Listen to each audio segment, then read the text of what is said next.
এক সাহাবী আল্লাহর নবীর কাছে এসেছে, ইয়া রাসূলুল্লাহ, ইয়া হাবিবাল্লাহ, আল্লাহ তাআলার কাছে সবচাইতে প্রিয় আমল কোনটি, সবচাইতে দামি আমল কোনটি? আল্লাহর নবী বলেন as-সালাত। সবচাইতে দামি এবং প্রিয় আমল হলো নামাজ। সাহাবী পুনরায় জিজ্ঞাসা করলেন, ইয়া রাসূলুল্লাহ, তারপর কোন আমল আল্লাহর কাছে প্রিয়?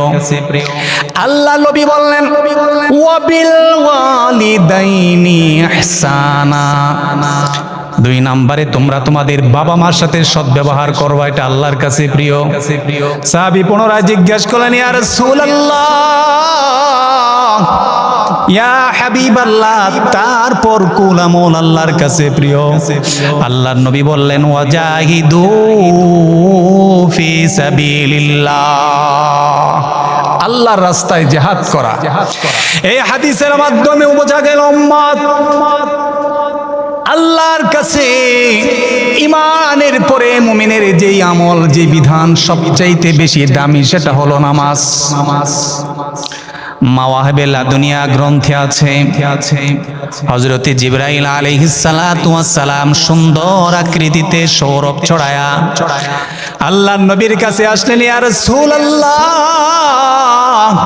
ইয়া হাবিবাল্লাহ, নবীজি, আল্লাহ তাআলা আপনাকে সালাম জানিয়েছেন এবং আল্লাহ তাআলা জানিয়ে দিয়েছেন আল্লাহ তাআলা আপনাকে তামাম গোটা মানব কুলের জন্য, সৃষ্টি কুলের জন্য নবী হিসেবে প্রেরণ করেছেন। সুতরাং আপনি তাদেরকে তাওহীদের দাওয়াত দিতে থাকুন। এরপরে জিবরাইল আলাইহিস সালাতু ওয়াস সালাম আল্লাহর নবী, বিশ্ব নবী রাহমাতুল লিল আলামিনকে ডাক দিয়া বলে, ইয়া রাসূলুল্লাহ, ইয়া হাবিবাল্লাহ, আল্লাহ তাআলা আমাকে পাঠিয়েছে আপনাকে নামাজ শিক্ষা দেওয়ার জন্য। জিবরাইল আলাইহিস সালাতু ওয়াস সালাম মাটির মধ্যে তার পায়ের গোড়ালি দ্বারা আঘাত করলেন, অমনি মাটি থেকে ঝর্ণা প্রবাহিত হতে লাগলো। হযরত জিবরাইল আলাইহিস সালাতু ওয়াস সালাম ডাক দিয়া বলে, ইয়া রাসূলুল্লাহ, এবার আমি ওযু করব, আপনিও আমার দেখা দেখি ওযু করবেন। হযরত জিবরাইল আলাইহিস সালাতু ওয়াস সালাম ওযু করলেন, আর হযরত মুহাম্মদুর রাসূলুল্লাহ সাল্লাল্লাহু আলাইহি ওয়াসাল্লাম হযরত জিবরাইলের দেখা দেখি ওযু করতে লাগলেন। ওযু করা শেষ, এবার হযরত জিবরাইল বলেন, ইয়া রাসূলুল্লাহ, ইয়া হাবিবাল্লাহ, সাল্লু কামা রাআইতুমুনি উসাল্লি। নবীজি, এবার আমি নামাজের সিস্টেম আপনাকে বলে দেব, নামাজ কিভাবে পড়তে হবে আপনাকে প্র্যাকটিক্যালি শিখিয়ে দেব। নবীজি, আমি কিভাবে নামাজ পড়ি আপনি দেখেন, আপনি এভাবেই নামাজ পড়বেন। হযরত জিবরাইল আলাইহিস সালাতু ওয়াস সালাম নামাজ পড়লেন, আল্লাহর নবীও নামাজের মধ্যে দাঁড়ালেন। জিবরাইলের দেখা দেখে আল্লাহর নবীও নামাজ পড়লেন। কোন জায়গায় কতটুকু থামতে হবে, কিভাবে রুকু করতে হবে, সিজদা করতে হবে, জিবরাইল আলাইহিস সালাতু ওয়াস সালাম আল্লাহর নবীকে শিখায়া দিলেন। এরপরে বিশ্বনবী সাল্লাল্লাহু আলাইহি ওয়াসাল্লাম নামাজ শিখার পরে সাহাবায়ে কেরাম রাদিয়াল্লাহু তাআলা আনহুমকে বলে, সাহাবীরা, আজকের পর থেকে তোমরা নামাজ পড়বা, সাল্লু কামা রাআইতুমুনি উসাল্লি, আমি যেভাবে নামাজ পড়ি তোমরাও ওইভাবে নামাজ পড়বা। ওই যে আল্লাহর নবীকে জিবরাইল নামাজ শিখাইছেন, বিশ্ব নবী সাহাবায়ে কেরামদেরকে শিখাইছেন, ধারাবাহিকতার সাথে আজকেও বিশ্ব নবী থেকে আমরা নামাজ শিখেছি। নবীজি সাল্লাল্লাহু আলাইহি ওয়াসাল্লাম যেভাবে নামাজ পড়তে বলেছেন, ওইভাবে যদি নামাজ না হয়, ওই নামাজ দ্বারা জান্নাত পাওয়া যাবে না, ওই নামাজ দ্বারা গুনাহ থেকে বাঁচা যাবে না। কারণ আল্লাহ তাআলা কোরআনে বলেছেন, ইন্নাস সালাতা তানহা আনিল ফাহশাই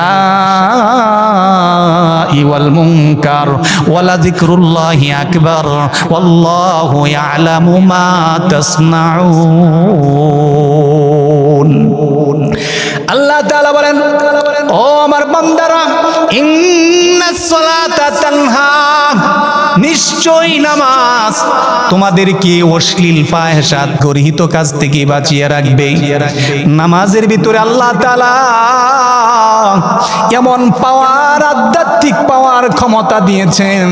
কোন মুসলমান বান্দা যখন একনিষ্ঠতার সাথে, ইখলাসের সাথে নামাজ আদায় করবে, ওই নামাজ তাকে সব ধরনের গুনাহ থেকে বাঁচায় রাখবে। এজন্য আল্লাহর নবী, বিশ্ব নবী রাহমাতুল লিল আলামিন বলেন, উম্মত মাল্লাম তানহা সালাতুহু আনিল ফাহশাই ওয়াল মুনকার ফালা সালাতা লা। যার নামাজ তাকে গুনাহ থেকে বাঁচাইতে না পারে, তার নামাজ কোনো নামাজই না। তার নামাজ দ্বারা জাহান্নাম থেকে বাঁচা যাবে না। ওই নামাজ দ্বারা কখনোই কবরের আযাব থেকে বাঁচা যাবে না। এজন্য আল্লাহ নবী বলেন, মান হাফাযা আলাইহা কানাত লাহু নূরু ওয়া বুরহানু ওয়া নাজাতু ইয়াউমাল কিয়ামা। যে ব্যক্তি তার নামাজে যত্নবান হয়েছে, অর্থাৎ যে ব্যক্তি নামাজ সঠিকভাবে পড়ে, নামাজের হক আদায় করে, আল্লাহ রাসূল সাল্লাল্লাহু আলাইহি ওয়াসাল্লাম বলেন, উম্মত তার নামাজ তার জন্য নূর হয়ে যাবে, আলো হয়ে যাবে। অন্ধকার কবরটা সাথীহীন বাতিহীন ঘর, সেখানে কোনো আলো নাই, কোনো বাতি নাই, কিন্তু কেউ যদি নামাজে যত্নবান হয়, তার নামাজ তার অন্ধকার কবরটা আলোকময় করে দিবে। ওয়া বুরহান, আল্লাহ নবী বলেছেন, যারা নামাজে যত্নবান হয়েছে, সঠিকভাবে সঠিক সময় নামাজ আদায় করেছে, এই নামাজ কাল হাসরের ময়দানে কঠিন মুহূর্তে তার ডান হাতে যখন আমলনামা দিবে, এটা দলিল হয়ে যাবে মিজানের পাল্লায়। 3 নম্বরে আল্লাহ নবী বলেন, ওয়া নাজাতু ইয়াউমাল কিয়ামা। ও উম্মত, কাল হাসরের ময়দানে এই নামাজ তোমার পক্ষ থেকে আল্লাহর দরবারে সুপারিশ করবে। আল্লাহ তাআলাও নামাজের সুপারিশ কবুল করবেন, আর তোমাকে বিনা হিসাবে জান্নাতের মালিক বানিয়ে দিবে। ওয়ামান লাম ইউহাফিজ আলাইহা লাম ইয়াকুল লাহু নূরুন ওয়ালা বুরহানা ওয়ালা নাজাহ ইয়াউমাল কিয়ামাতি মা ফিরআউন ওয়া হামান ওয়া উবাই ইবনে খালফ। আল্লাহর নবী বলেন, উম্মতেরা শোনো, যে ব্যক্তি তার নামাজে যত্নবান না, নামাজের প্রতি সে যত্নবান না, নামাজের হক সে আদায় করে নাই, নামাজ ঠিক মতো সে পড়ে নাই, ওই নামাজ তার জন্য কোনো আলো হবে না, তার জন্য কোনো দলিল হবে না, তার জন্য কোনো নাজাতের কারণ হবে না। বরং এই নামাজ তার হাসর হবে, বেনামাজির হাসর হবে ফেরাউনের সাথে, হামানের সাথে, উবাই ইবনে খালফের সাথে। ও বন্ধুরে, কোন মুসলমানের হাসর যদি কাফের বেঈমানের সাথে হয়, তাহলে তাদের যে অবস্থা হবে, এই মুসলমানের অবস্থা ততটাই ভয়াবহ হবে। কাল হাসরের ময়দানে আল্লাহ তাআলা এক জাতি জাহান্নামীদেরকে জিজ্ঞাসা করবেন, মা সালাকাকুম ফি সাকার ক্বালু লাম নাকু মিনাল মুসাল্লিন ওয়া লাম নাকু নুতঈমুল মিসকিন। কোন বিষয় তোমাদেরকে জাহান্নামে নিয়ে আসলো? তখন কিছু মানুষ বলবে, ক্বালু লাম নাকু মিনাল মুসাল্লিন, আমরা তো মুসল্লি ছিলাম না, অর্থাৎ আমরা তো নামাজি ছিলাম না, নামাজ না পড়ার অপরাধে আজকে আমরা জাহান্নামী হয়েছি। আল্লাহ তাআলা ডাক দিয়া বলেন, গোলাম, তোমরা 5 ওয়াক্ত নামাজ পড়বে, এটা তোমাদের উপর আল্লাহ তাআলা ফরজ করে দিয়েছেন।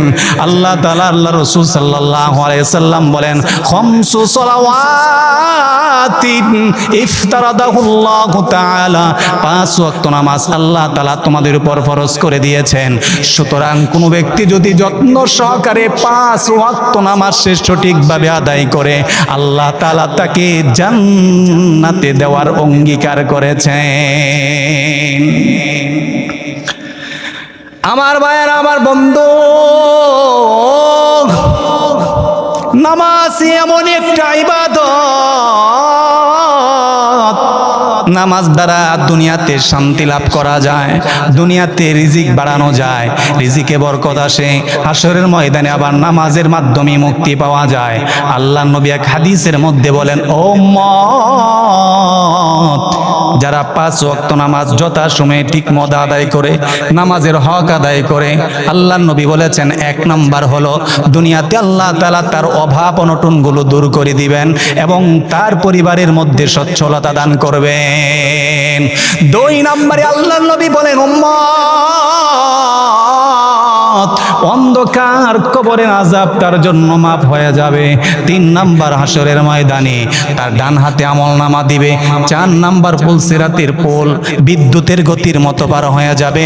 5 নম্বরে আল্লাহ তাআলা বিনা হিসাবে তাকে জান্নাতের মালিক বানায়া দিবেন।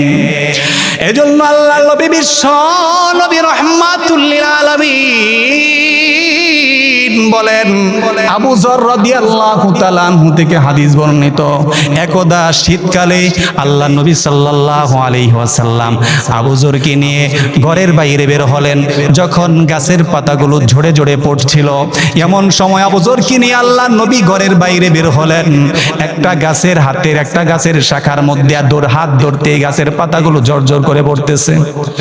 আল্লাহর নবী ডাক দিলেন, আবু যর রাদিয়াল্লাহু তাআলা আনহু বলেন, ইয়া রাসূলুল্লাহ, ইয়া হাবিবাল্লাহ, আমি উপস্থিত। বিশ্বনবী বলেন, আবু যর, 5 ওয়াক্ত নামাজের উদাহরণ হলো এমন, কোন উম্মত যদি দৈনন্দিন 5 ওয়াক্ত নামাজ যথাসময়ে গুরুত্ব সহকারে আদায় করে, তাহলে আল্লাহ রাব্বুল আলামিন তার শরীর থেকে তার গুনাহগুলো এই গাছের পাতা